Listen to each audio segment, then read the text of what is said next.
Hi everyone, welcome back to my channel. If you're new here, please don't forget to hit the subscribe button, like this video and share it to your friends and your loved ones. I'm going to be answering some questions, some frequently asked questions, and they're basically about studying in Hungary.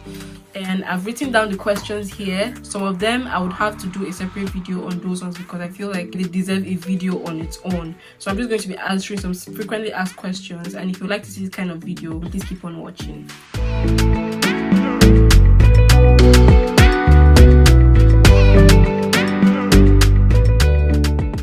The first question I have here is basically schools in Hungary, like what are the schools in Hungary or names of the schools in Hungary. And I feel like that's a very vague question because I feel that there are a lot of schools, not just in like Hungary is a country and there are different cities, and I feel that each city has, maybe not all the cities, but like the major cities have a university. So there's a university in Debrecen, in Budapest. I think there are several universities in Budapest. There's a university in Page, Szeged. So it just depends on what you're looking for. I feel that medical schools that I am aware of, that I know, we have Semmelweis here in Budapest, we have University of Debrecen, we have University of Szeged, and I think we have University of Page. I don't know if there's any other university that I have not mentioned here. I don't know if there's any other like medical university. So, but I think just do your research, and depending on what you're looking for, you can find out like if they offer such courses here in Hungary. Yeah, so the next question is basically medical schools, and I've already told you guys. So the next question is using an agent to get an admission. Like which one would I recommend? To be honest, I don't know why I don't really like agents. Well, from my experience anyways, I don't really like agents, but I cannot recommend any because if they eat your money, I don't want you to come and blame me. It's very easy for you to get admission in Hungary if you just, apply. Everything is usually on the website. Just go on the website, they will show you how to go about the application, if you have to, print out the application form, or if you have to apply online. I personally use an agent in Nigeria. I like call them agent because it's a school basically. I think everybody's familiar with Global. It's an A-level school or secondary school. Yeah, I went to Global, and I think majority of the people I know in Hungary went to Global as well, Global International College. I would not say go and use them because me, I did not have a good experience when I was using them, but I know people that applied on their own and got their admission, so you don't really need to use any agent. Just go on the website. First of all, it even saves you some amount of money, but if you know that you don't have the time or you're not familiar with all this process and you want to use an agent, then please, I would say send me an email because I don't want to just give out names here and then if somebody comes to dupe you, you now come and say it's Obsy that recommended some agency to you, because I don't know of any like certified agency that's, I know one, but I just need to be sure. I need to be very sure. But yeah, just go on the website. If you cannot find any agent and you're in a hurry and you need to get admission, just go on the website, check out the application site. I'll leave the website in the description box just so that you guys can have access to it, and just click on application and find out the process. Is all in English. Yes, they do teach in English here. Now that there's COVID, I don't know how things are for now. I don't really know how things are, but once again, you can easily talk to them in the education office. I think there's always a number or an email that you can contact to find out like their requirements and like how to go about the application. So you can just send me an email and I can put you through that aspect. But for now, with regards to agencies, I don't know. I cannot just give out. I've already called Global, but I cannot trust Global. How many times do they admit students in a year? I'm going to speak specifically for University of Debrecen because I schooled in Debrecen. It might be different for other universities in Budapest, Szeged or Page, but for me, I'm talking about Debrecen. If you're trying to get into first year, they take admissions from, I think, September intake. There's September intake. That's the only one I'm aware of.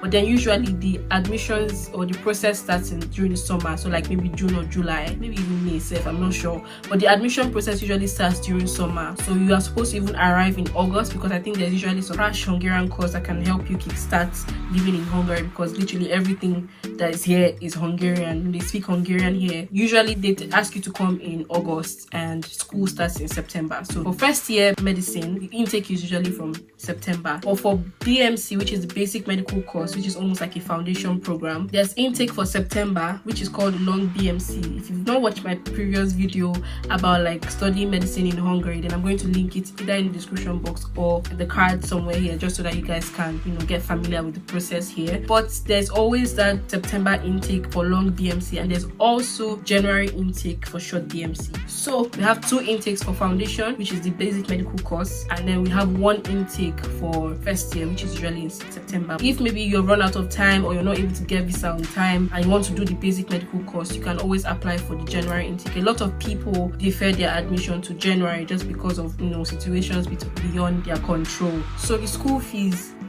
changes every year, but I don't know if it has changed in the last 2 years, but it changes every year. So when the school just became popular, school fees used to be $6,000 thereabout. I think $8,000. I think between $6,000 and $8,000 for medicine. But right now it's way more expensive than that. And now that Nigerian economy, if you're Nigerian that is, or if you're not Nigerian, well, school fees changes every year. I cannot tell you for a fact what the school fees is now, but I presume that everything is on the website once again. So if you want to find out the school fees for this particular year or for next year, because I mean this year is over anyways, but for next year January intake, I don't know if application process is still running, but you can check on the website to find that out. If you start your first year with a particular school fees, like say you start first year with $5,000 as your school fees per year, that is what you keep paying till you graduate, except you lose a year and then you fall back to a, maybe like you fail a course for instance, and then you fall back. Say you're in second year and you fail a course, because of that course that you failed, you cannot carry on to your third year. So you either have to repeat your second year. Instead of paying the same amount of school fees that you were paying before, you end up paying the school fees that a second year student is paying. I don't know if you understand what I'm saying. So if I start a course and I am paying $5,000 per year and I'm in my second year and I fail maybe anatomy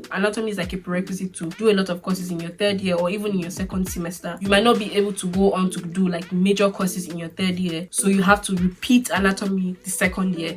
Instead of me paying $5,000, I'll end up paying, let's say they've increased the school fees to $6,500. That will be my new school fee. So instead of me paying $5,000, I end up paying $6,500. I don't know if they've changed anything, but I think it's still the same. But right now, I think that the school fees is even more expensive than that. And then he asked for how's the accommodation like. I say Hungary is a very affordable country. The standard of living is very, very affordable compared to other European cities. I think that accommodation here is quite affordable. Of course, now it's more expensive than it used to be then because there are more tourists, there are more students here, you know, there's more development, everything is getting better, there's more businesses, more international companies are coming to Hungary, so the standard of living is gradually increasing, and so is their accommodation. So their accommodation is getting more expensive. You get a studio apartment for affordable rates. You can even get a 1-bedroom depending on your pocket. It just depends on you, but I would say it's very affordable. You can even get a shared apartment. A lot of people that come in here, before they get an apartment, they usually stay in the school's hostel. When I came newly, I stayed in Augusta. It's a hotel that used to be like a school hostel. So I stayed in Augusta for a year. Each room is well equipped with a parlor, a single bed. We're quite comfortable in my opinion. The price that you pay for that is expensive for what you're being offered. You can even get something better at the same rate outside the hostel. So I say, first of all, just try and arrive first. Make sure that you have an accommodation settled where you will stay for some night, or if you're going to stay in an apartment, Airbnb or something, just so that you buy time to settle in and get a good apartment at a good rate. Do your research and find out like the apartments that are available here and which one fits your budget, so that when you come, you can stay there before you find something else. Maybe you can stay in a hostel. There are different hostels that are affordable that you can manage for like a month before you find a good apartment that you can sign a contract with, that you know that fits your budget and everything. But you also know that the accommodation in Hungary, you have to pay 2 months deposit, and the deposit is usually 2 months rent. So let's say your rent is like 300 euros for instance, so you pay 2 months deposit, that's 600 euros. That's like caution fee as they call it, in case you damage anything and they need to do some repairs. When you are about to move out, they use your caution fee to do those repairs. So you have to get your 3 months rent, because before you move in, you have to have your 2 months deposit and 1 month's rent. So you have to have basically 900 euros if your accommodation is 300 euros. So that's just for the rent. There's also utility bills. That one varies from houses to houses, so I cannot really tell you for a fact how much it would cost. I have a video on how I was able to move from Debrecen to Budapest. That can also give you a clue or an insight on how to look for an apartment in Budapest. The possibility of working as a medical student and studying, and if it's going to distract you from studying or your lectures. And is it possible to also have personal businesses like hairdressing, skincare production, catering and whatnot. Okay, Hungary as it is, it's not really student friendly when it comes to the workforce. Well, there are some places where you can get a job as a student, but yes, it will distract you from school if you're studying medicine. It's quite hectic in my opinion. If you don't mind, I don't think it's even worth it, to be honest. I don't, because especially in medicine, your first year is usually very occupied. Your first year, your second year, your third year, maybe from your fourth, fifth year, you can find out how to maneuver. You have been used to the system on how to study for exams and how to prepare and go for lectures and everything. But for your first 3 years, I say just stick to studying, because you might not have time. A lot of people are catering, a lot of people are cooking. In fact, that's like one of the businesses in Hungary, or should I say in Debrecen? I'm hungry, yeah. And I feel like it's very lucrative because people will always eat. If you enjoy cooking and you feel like you are able to mix the two, studying and cooking at the same time, then fine, that's a very good business you can do on the side. What I did in medical school was I used to braid people's hair and I used to do people's makeup. So those are the two main businesses that I did on the side. I tried cooking, but I really don't enjoy cooking, let me just be honest. With regards to it distracting you from school, it's all time management at the end of the day for all of these things. How many times do you study in a day? Let's be realistic with ourselves. Most of us study only when it's time for exams, which is very bad. Most of the time you're probably just sitting down doing nothing. If you don't have classes, you're just there. Sometimes you need these businesses to distract you a bit from schoolwork and just like give you a breath of fresh air, especially when it's something that you love doing. Like now I start YouTube. It's a business. You can start doing YouTube at your spare time. You can use the weekends. If you like cooking, you can do YouTube videos about food recipes online and stuff. You can also braid hair if you know how to braid. I think that's a very crucial skill because people need braiders. We don't have any black salon in Hungary, which is very bad. Skincare production, I don't know how that works, but if you have all your equipment and if you do your research and you're able to lay your hands on like products, you know, that you use to make your skin, and fine, you can do it. But at the end of the day, all that matters is time management. You need to be able to manage your time because you need to study. Don't forget why you are here. You are here for a purpose. If you're not the type that knows how to balance, then just stick to studying your books, I beg, so that you don't end up losing a year is worse than losing your business or losing some amount of money from your business. So how to receive money from home, e.g. from Nigeria. I'm guessing this person is from Nigeria. There are people that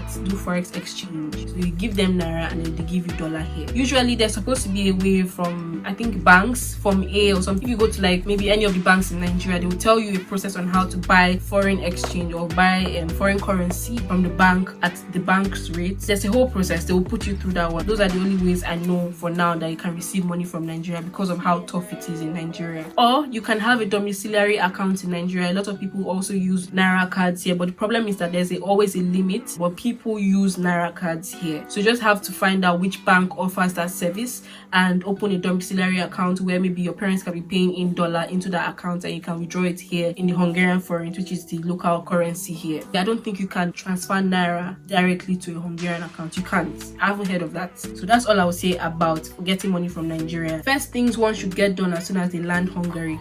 This will be my last question because there are a lot more questions, but I'm thinking I'm going to do a separate video on those ones because I feel like they are going to be very lengthy and I don't want this video to be too long. When I came, let me use myself as an example. I came here in 2010, so a lot of things have changed from then. I think first of all, before you reach here, you should have already booked your airport pickup. So if you're schooling in Debrecen, so you need transportation from Budapest to Debrecen or to whichever city that it is that you're schooling in. If it's Budapest, at the airport there's usually all these mini buses that take people to their various houses, so you can just make inquiries at the airport there. It's very affordable. They'll drop you at your doorstep. Now if you're in Debrecen or any other city, make sure you book your airport pickup before you arrive. Let the person know that you are coming, this is where you are going. You tell them your name, you give them your flight number, your terminal, and your address wherever you're going in Debrecen. So you book that and they'll tell you the price even before you arrive. You might need to change some money to pay them. Some people change maybe like $50 at the airport, but then airport rate is terrible, very, very terrible. Sometimes I ask them to take me to a changing place where I can change money so that I can pay them.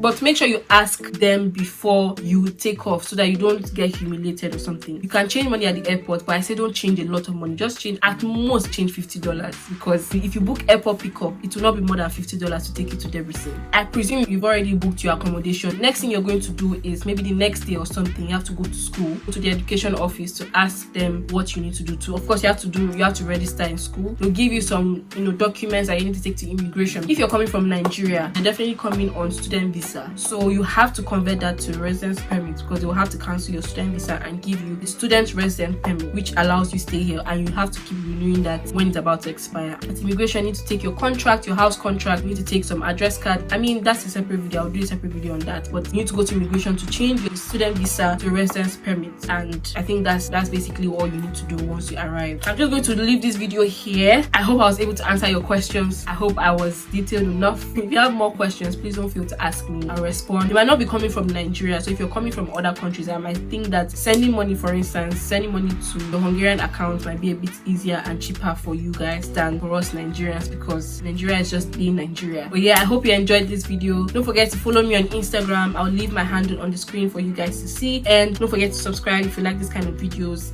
and I'll see you in my next one.